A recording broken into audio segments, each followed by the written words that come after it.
Hi everyone, thanks for joining us. My name is Justin Sackety. I work at YouTube and I'm here on behalf of Google's Diversity and Inclusion team. We're proud to support our veterans at Google and across the country. We're particularly excited about supporting Ms. Soledad O'Brien's efforts to have this very important conversation live with Google Hangouts on air. You can join the conversation, the ongoing conversation about the power of web and technology and its ability to move our communities forward by connecting with us on Google+ at Accelerate with Google.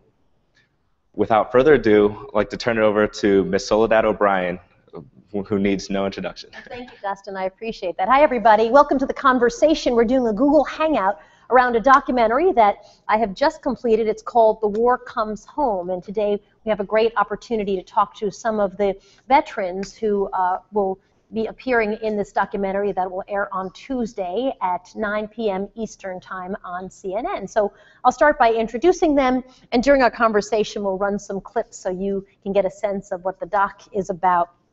Jay Clark is a retired veteran, and he worked at the Los Angeles Police Department, in the Secret Service, at the FBI, all that before he decided to found Save a Warrior in the spring, right, of 2012. We'll talk a little bit more about that organization and the documentary that we did around that organization. And Delon Beckett is next to him. Delon is one of the veterans that we focus on in this doc. He served at Camp Anaconda between 2010 and 2011.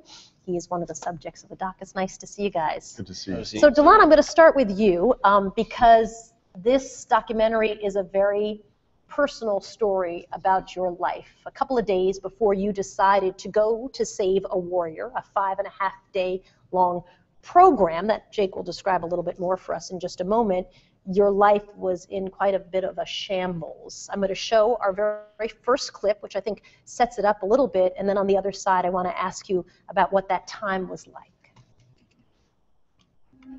Delon Beckett served at Camp Anaconda, Iraq in 2010. He was diagnosed with post-traumatic stress in 2011. Doctors at the Veterans Administration have given him anti-anxiety medications, antidepressants, sleep aids, and a drug that's supposed to block bad dreams. The alcohol helps suppress my feelings. I was having a lot of suicidal ideation. I was having a lot of homicidal ideation too, and it was getting really scary. I was afraid of what I was going to do.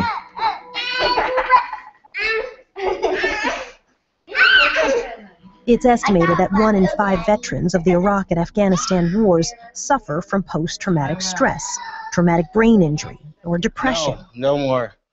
Done. Veterans are killing themselves at an alarming rate, and post-traumatic stress is a significant predictor of suicide by all vets.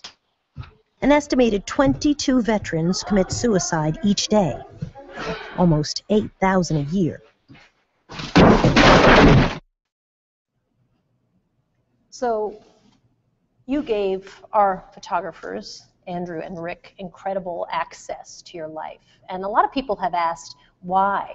Why were you so open and why were you so honest at a time when a lot was spiraling out of control in your life? Well, at that point, it kind of ended up being, well, I'm at the end of the rope anyways, you know. And they were willing to ask, which, you know, most of the time when nobody really asks because, you know, you put up that wall and you have on that mask, so nobody really, they either think that everything's going really well for you in your life or they think you look really angry and unapproachable. But, you know, they were really nice people and we related really well, so it was just kind of a natural thing to be like, hey, well, you know, make it a little bit easier. You guys just can just stay here, do your thing and whatnot. And they shot you the couple of days before you were, as you were heading off. Yeah. To Save a Warrior. How had you heard about that program? Well, one of my buddies in my platoon had got killed by a police officer, and that kind of brought the morale down in our unit again. You know, we had a pretty bad history of bad leadership and whatnot. And when that had happened, they brought a mental health specialist down to come talk to all of us, and you know, I went and talked to him personally and told him what I was experiencing. And that was one of the first times I admitted to everybody in my platoon about how I actually felt, you know, and how since I came back. And he told me about this program that he was going to called Save a Warrior, and that there was one going on March 2nd, and that if I was, he gave me the website, told me to check it out, and if I was interested, to try to get me into the one in March. So Save a Warrior, I mentioned that you decided to found that in 2012. What was the process that led up to creating this program, which has a very specific sort of roadmap of how that 5.5 days goes? That was kind of a collision of about 5 or 6 different things going on in my life at the same time. But what kind of really was, the threshold for beginning that conversation was, I'd lost my job. I'd been suicidal for a long time. I was struggling in recovery. I couldn't make sense of a lot of things. I had a lot of really good things going on in my life. And at the same time, these parallel issues were happening where I was looking at the returning warrior suicides. I had a high school friend who had a young son who had been in Afghanistan, and he was really struggling. And I felt like that there was a lot of effort being put into returning warrior issues, but nobody was really cracking this one. And I've always liked to take on big things, and I thought, I wonder if you could solve this issue. I wonder if you could back somebody out of this conversation they have with themselves about taking their own life. And I was, in an odd way, I was kind of fascinated to see if that problem could be solved. And I had a lot of time on my hands. I was going to school, and I sat down with a tablet one night, and I just started penciling out this idea that I had had from a bunch of different encounter and adventure therapies and recovery programs that I'd looked at. And I thought about this young warrior who was the son of this high school classmate, and I made it about him. I said, if I was him, if I was 21 years old, and I'd had the kind of combat tour that he had had, what would I want to have? What would I like to be exposed to get on with the rest of my life? And it came out to a 5.5 day look based on the time it would take to teach somebody a solid meditation technique and some other experiential modeling therapies that I had gone through myself. And that's how Save a Warrior came to be. When I first met the group during cohort 010, which happened in March, I think Delon was probably the most overt to an outsider about being suicidal, not just because we had been following him, but I think he was just very clear, like, if this thing doesn't work, I'm out. I want to play a clip where you talk a little bit about your suicidal thoughts, and then I'll ask you a question on the other side. Let's play that clip. I was having a lot of suicidal ideation. I was having a lot of homicidal ideation too, and it was getting really scary. Kids just sitting there, they're not doing anything, they're not bothering you. You see an object and you start, for instance, I used to see, a hammer, and all of a sudden I would just think about picking that hammer and just smashing their brains in. And I was just like sitting there, I'm like, this is getting ridiculous. I was afraid of what I was going to do. What was that like, to be so done that you were going to seriously think about killing yourselves? You described it as a burning building, and I'd love for you to use that metaphor, because I think for those of us on the outside, it was one of the first times that I kind of got it. Mm-hmm. Yeah, it's I have read that quote from a guy when I was sitting there trying to understand, these suicidal thoughts, and to sum it all up, it's just like being trapped in a burning building. And you have the flames in the window, and the only way to escape the flames is to jump out the window. And you don't necessarily want to die, but you don't want to burn. And I got tired of burning. Every morning, wake up and it physically hurts just to get out of bed, to get yourself to get up and get in your car and go to work, and you're just miserable. So you put on that mask because you don't want anybody asking you about what's going on. You kind of want everybody to leave you alone, but at the same time, you kind of wish somebody would talk to you a little bit. But so you go through, you hold that mask all day, and then you come home and you take that mask off and you hold in all those emotions and you just unleash it on your family. And eventually it wears you down. You become a prisoner of your own mind, and it just becomes more than just having a desire to live. It just seems all that, you think about, well, if I tried this, if I tried that, but you become so negative and so trapped within yourself that none of those things even seem possible. You're at the bottom, but you keep digging as a solution to get out. But by the time you realize you're so far down and that you've dug yourself in this big hole, it's just impossible. It seems impossible to get out. How many of the guys, not just who are in cohort 010, but all the warriors who've come through Save a Warrior are like Delon, or is he unusual? No, that's actually, when the guys show up to the cohort, I've already talked to them before they sit in the seat, and it's not a question of them earning the seat. They've already paid for the seat and then some. But it's actually more advantageous to find somebody where, we found Delon found us, because a person gets to a point where I think they're desperate enough to take direction, and they're like, okay, I'll give this one last shot. And most of the guys and a lot of the women, that have been through the project have admitted very clearly, that they may speak about it in euphemism, but they'll eventually get comfortable enough in a conversation, usually with myself or someone else, and say, look, yeah, I'm really suicidal. Like, they've tried so many different things, They've tried the medication, the self-medicating with booze and maybe marijuana, cognitive behavioral therapy. It just hasn't disrupted this vector assigned course that they're on, where they really believe that it's not going to end well. So the vast majority of the people that have come to Save a Warrior are suicidal. What's the thing that works? And prior attempts.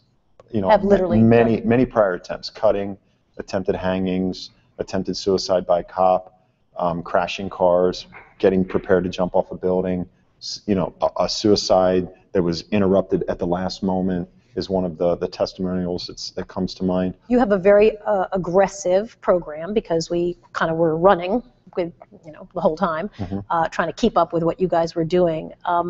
What is the thing, do you think, that works? Is it the transcendental meditation? Is it that Delon was in a place where he could not drink because you don't have alcohol? Is it the bonding of men? What is it? I believe it's a combination of the things. When you look at enough who've gone through, you look to cut the ends of the extremes off, and what's the through line here? And I think it really comes down to a renewed sense of purpose and a renewed sense of belonging in a shared community, using some time-tested skills. And as soon as this population, which unfortunately gets lumped into other protected classes for a lot of the wrong reasons, as soon as they know that there is a purpose greater than themselves, that someone else could be suffering, it really disrupts the overriding thoughts of suicide. And like, the sense of purpose is immediate, and it really creates an other dimensional type experience for that person that they haven't felt in a long time, maybe since they've been deployed, maybe since they've been in a unit where they really feel that they had fit in there. And the sense of community, of a shared experience, is very, very powerful. And there are certain agreements that occur in our conversation: unconditional positive regard, no judgment, no criticism. That doesn't always get distinguished in military environments where there's a lot of cutting humor, but we ask that we not do that there. So there's it's kind of a love mafia, for lack of a better term. Does that sound right? That is kind of an odd term. It's a love mafia that's formed. But there's an amazing community where these guys and girls talk across cohorts and talk across different groups that have gone through, and the affinity is immediate. The way they are with each other, they're so good with each other and so supportive of one another's victories, and that's infectious. What worked for you, Delon? What was the thing? It was a combination, just like Jake was saying. It wasn't just one thing. It was understanding your pre-trauma. It was for people who don't know what that means, what is that? So pre-trauma is basically, what you experienced during your childhood. Those subconscious things that you think didn't really bother you that bad, or it wasn't really that bad, but have been tearing you apart, on the inside. And understanding those things and how those played into my current situation, made it worse. And the meditation, that's what keeps me sober. Meditate. I remember that's the first time when I came out, when I learned my mantra, was when the first time I genuinely smiled, and I couldn't stop it. It just came over my face, and I couldn't stop smiling. And it was, meeting all these great guys and being able to have that non-judgment and just all having that shared experience together. I mean, it was only 5.5 days, but it was like I've known these guys my whole life. Garrett Combs is another one of the veterans that we profile, and When he told me about how he decided to sign up, I mean, honestly, I got to tell you, I'm not in the military. I don't have family members who are in the American military. My dad's Australian and served in the Australian military. I was really surprised at his description of sort of how it was sold to him. Let's play that for everybody, and then I'm going to ask you about that, Jake.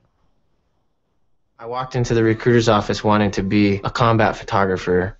They showed me some cool Ranger videos, and they showed me some cool infantry videos, and they were like, hey man, you can leave in 2 weeks or however it was, like a month, if you enlist in the infantry. And then I was like, all right, cool, sign me up. That looks fun. So for people who don't know, the infantry is, I guess, what we call the tip of the spear, right? Those are the guys who are doing that really on the ground fighting. And he's kind of laughing as he's describing one of the most difficult, arduous, horrible, I think in some ways, maybe challenging jobs in the military. Is that really how it works? Well, you know, tragedy plus time equals comedy. So he can look back and laugh now as a man with a fully formed central nervous system who realizes that at 17 or 18 that we make impulsive decisions. There's a reason why we recruit young Americans at that age. And you know, I enlisted at 17, and you never get what you go in thinking you're going to get. But that doesn't mean you can't have a wonderful experience in the military. But yeah, for someone deciding to go from being a combat photographer with an artistic background like Garrett and then becoming like a fully fledged warrior, the great thing about that is he still has the artist's ability to express what that experience was like, same as Oliver Stone, same as Carl Marlantes. So his generation is incredibly fortunate that he's back, that he's in good repair, and that he can tell stories, whether it's through a visual medium or the way he can express himself as an artist. He describes himself during our interviews as being very angry. And he actually told it so beautifully. He said, you know, I knew that I had a temper problem because there were holes all over my walls. You know, I knew that he would swerve at people on the road, that he was just angry all the time. And he had this little baby, a 1-year-old, and he was genuinely nervous about scaring the crap out of a kid who was just now, you know, getting old enough to maybe to learn to be afraid of his dad. How many of the guys that you see, and women, have that issue? He never talked about being suicidal. He just talked about being really angry. Well, anger, as we distinguish for them in the project, maybe for the first time they ever hear it, is fear and sadness. And you know, just to clarify, like, we don't sit around and talk about their feelings. They just uncover, discover, and discard very quickly the pre-trauma that Delon talked about. But one of the overarching things that we get them down to is anger, and it's comprised of fear and sadness. And the fear is, I'm not enough. There's not enough. I'm not going to get what I want. I'm going to lose what I have. So that's anxiety. The sadness is what feeds the depression over regret. I should have done this. I should have done that. So when you're able to uncollapse that and unpack that for them, they know that, okay, I understand what this emotion really is for me. And now I have access to skills that allow me to further access my own internal adaptive mechanism and begin to heal myself through good self-care and through paying it forward. So it's really important that you bring that up, because we get to that very quickly in the first morning. He mentioned to me that it was the classes in learning how the brain operates, classes that he fully admits that, you know, he could have just taken online, right? He could have Googled, you know, how does the brain with post-traumatic stress work, and seen very similar data. But he said being sort of taught, like, this is what is happening in your brain, was kind of an aha moment for him, I guess. Everyone takes away something differently from the project. I mean, when you hit an issue like PTS from 9 or 10 different angles, you have enough of a buffet there for someone to have that space, to have that aha moment. And when you have a teacher like a Dr. Michael Salonius who begins talking about neuroscience and neurophysiology, the skeptical warriors like Garrett, who admits he was very skeptical, he's listening to somebody who comes from an evidence-based background and is distinguishing for him what's going on neurophysiologically in an environment that he enjoys, a classroom environment like that. That's a breakthrough, and that's a moment for him to do it in an affinity group and to bounce that off of people in the room, and he sees them warming up to that conversation. So it's the right set and setting, the right dosing and sequence, and the right titration. Garrett talked about an event in combat where his life, I mean, it sounds like hyperbole, but his life sort of changed in a moment, if you will. And let's play that. All right, landed over there. It was kind of a mass casualty situation for us. They're coming after us. Our squad leader was the one who took the RPG, basically, square in the chest. My friends were like just walking past me, dazed. And when we did the head count, we realized that we were missing one person. And it was really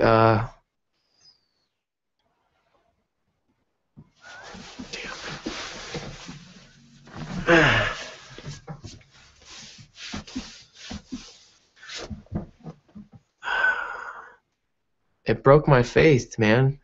It broke my faith in something good coming of what we were doing.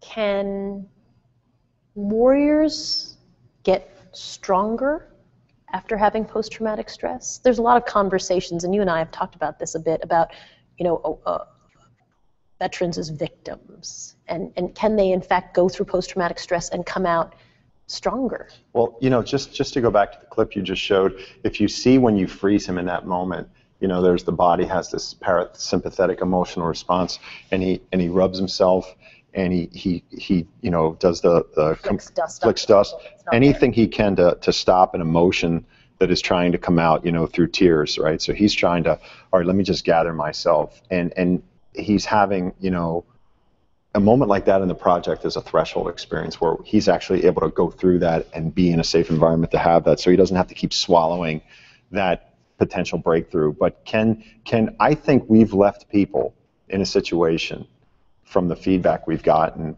where they have such a powerful breakthrough and such powerful threshold experiences, moments that we call over which they'll never get, that it completely reframes the way that life begins to occur for them. So after the project, they begin to look at life through a lens that was previously not available to them because they didn't know something got distinguished for them and something got subtracted, some false belief that they were carrying around about themselves. Like, if I share this, if I share that I was sexually abused and traumatized as a child, everybody in this room is going to get up and leave, and I'm going to be on my own, and everything I believe about myself being bad and being shameful is going to be validated. And when that doesn't happen, and when people say, hey, that happened to me too, I'm really sorry you went through that, it completely transforms that person emotionally in that moment forever. And that's what's available in these kinds of conversations. There's a reason this conversation works, because it's the right thing at the right time for the right reason. You have shepherds in Save a Warrior, and one shepherd who took part in the 10th cohort was Bobby Farmer. Mm-hmm. Highly decorated. I mean, we spent a paragraph in the documentary just talking about sort of all the amazing things that he had done as a Special Forces guy who had served, I think, 10 tours of duty. Correct. I want to play a little bit of Bobby Farmer addressing Cohort 010, and then we'll talk about guys like Bobby Farmer who are shepherds for your organization. I pulled out my Glock 19 out of my locker, sit down at my desk, made sure it was loaded, stuck it in my mouth, was going to pull the trigger. The next thing that crossed through my mind was my kids, my two sons. At that point, I was like, I don't want some other raising my kids. I put my gun down, and I called the VA suicide hotline. And that is where I can tell you a 40-minute wait on hold with a Glock pistol sitting on my desk. It's funny, isn't it? Glock pistol sitting on my desk, and I'm on hold.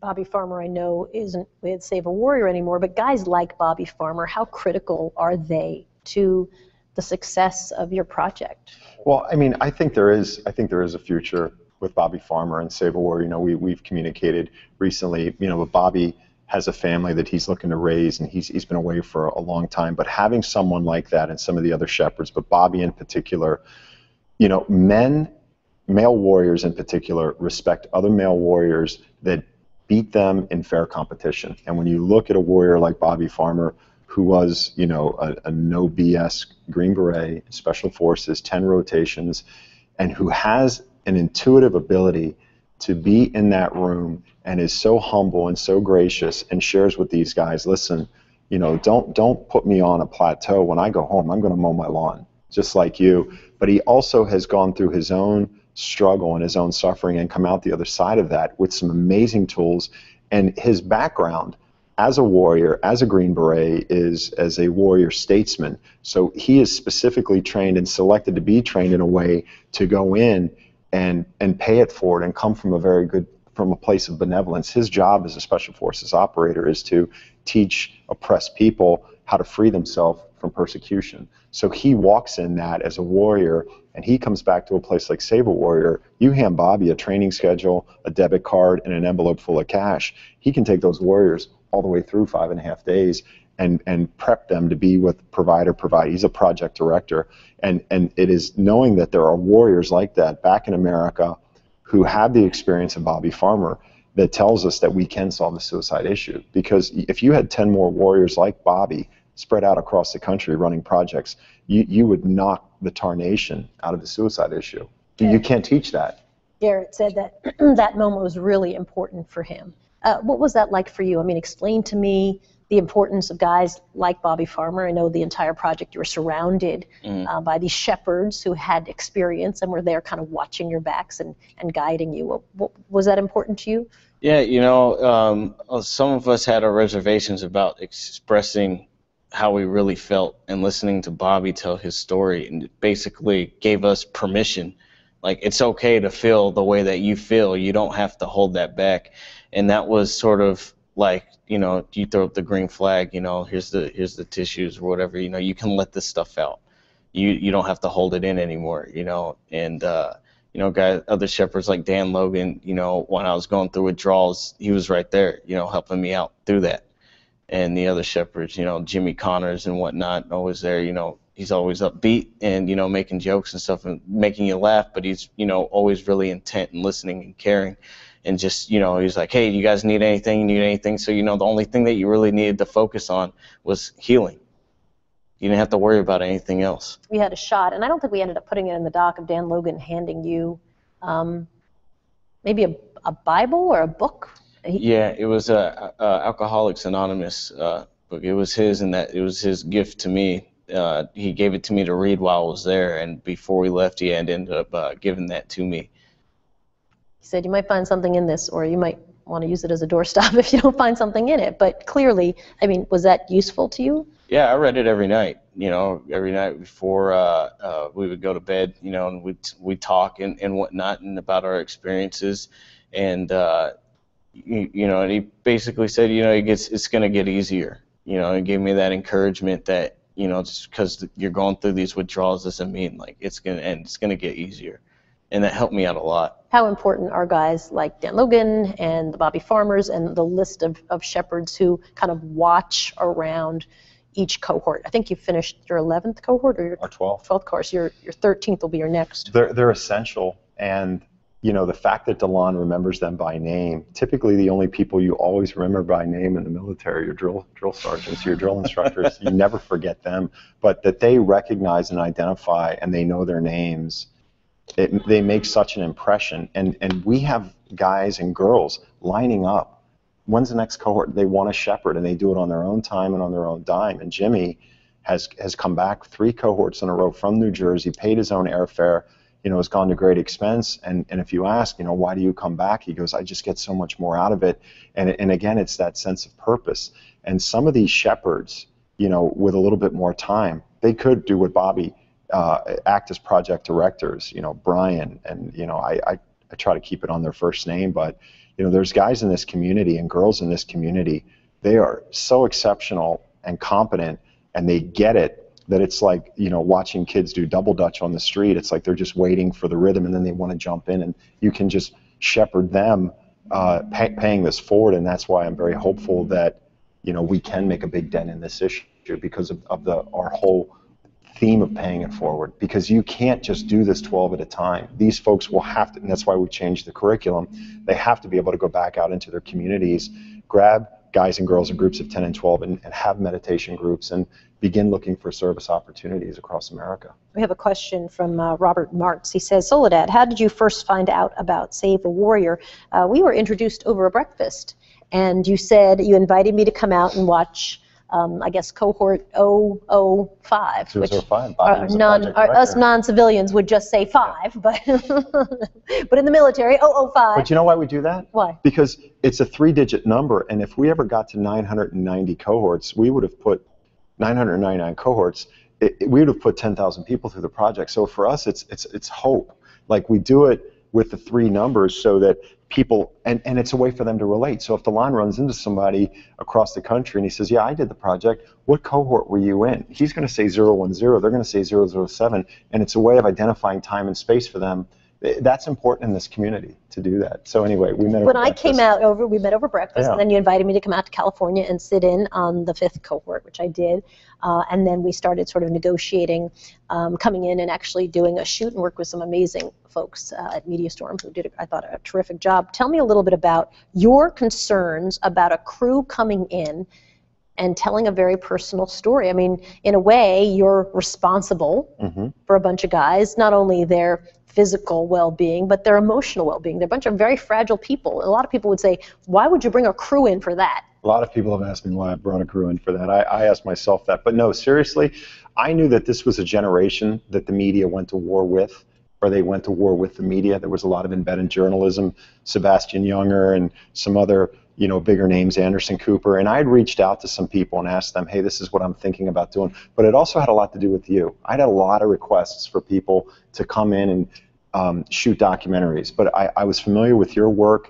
I was a big fan of what you had done over the years. Feel free to take a lot of time. Yes, I will relish and acknowledge. But I appreciate that. But I knew you would get it. I knew you would take a thoughtful approach. Did any of the guys say, "Listen, I'm out. I'm not coming if there's going to be cameras"? No, because when we invite, we have a very specific process that we follow when we send out an invitation letter. For your production, we just backed it out a few weeks longer and said, "This is what we're doing. This is why we're doing it, and we're looking for people that are interested. Please, we suspect that they will focus primarily on a few warriors, but this is what's going to be going on."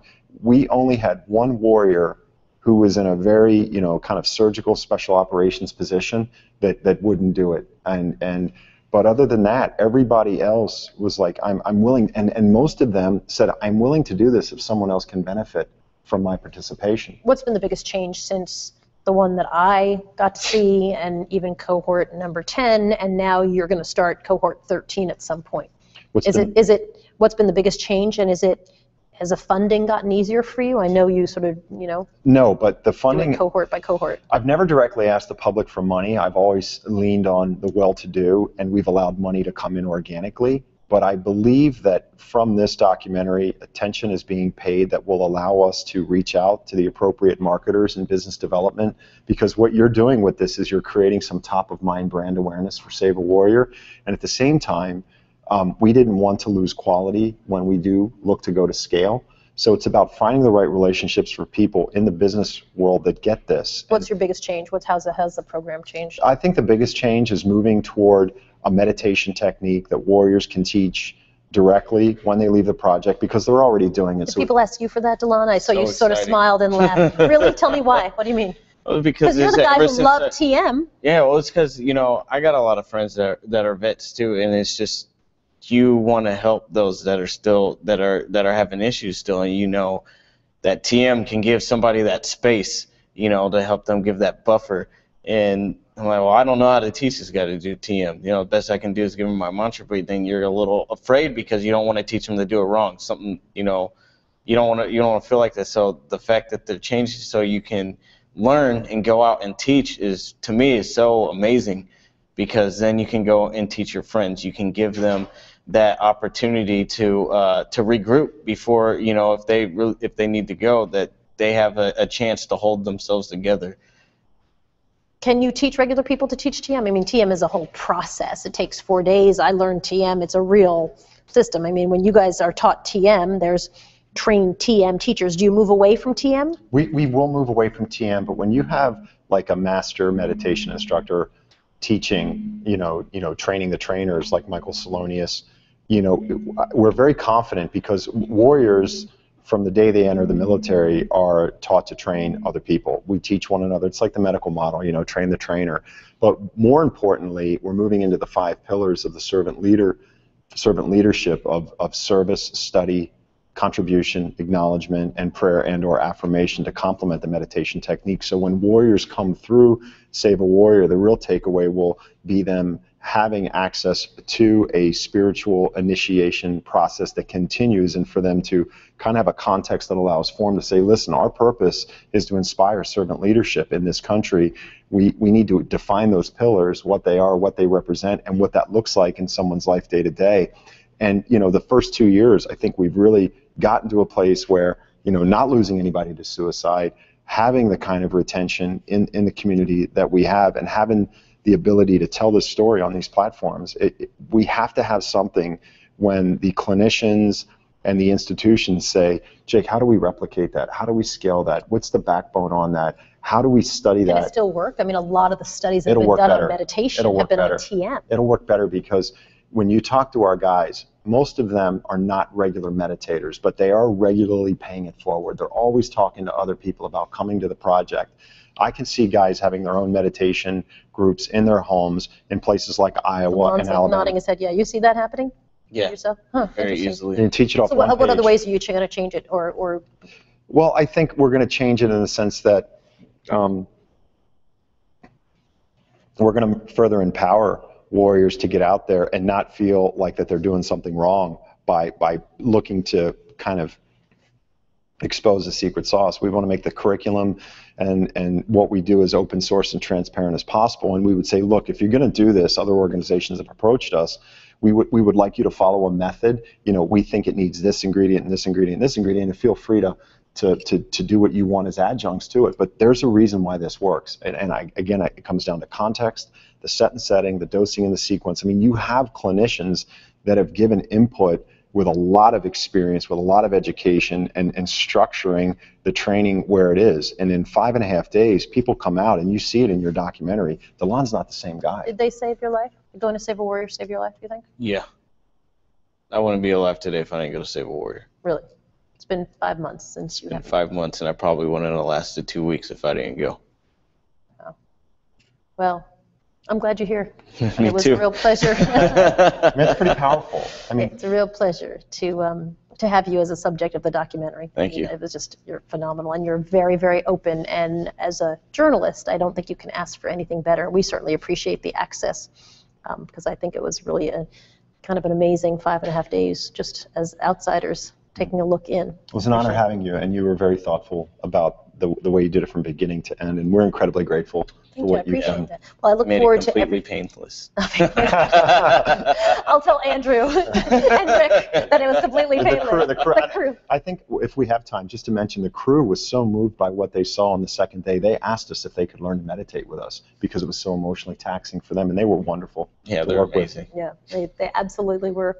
Yeah. Well, listen, I appreciate you guys chatting with us. I want to remind everybody that you can watch this documentary. It's called The War Comes Home. It's going to air on CNN at 9 p.m. Eastern Time on August 12th. That's on Tuesday. So we hope that you'll take a look and have an opportunity. Afterwards, I'll be tweeting live. And are you on Twitter? I am. Are you on Twitter? Yeah. Okay, then they'll be tweeting too. They don't know it, but I just have decided that Yes. I'll be adding them in everything. So they'll be tweeting as Voluntold. well, because people can ask questions as the story is unfolding. It's a pretty riveting story, so I hope you'll enjoy it. Thanks, guys. Appreciate it very Thanks, much. Soledad. Always nice Thank to you. see you. Thank you.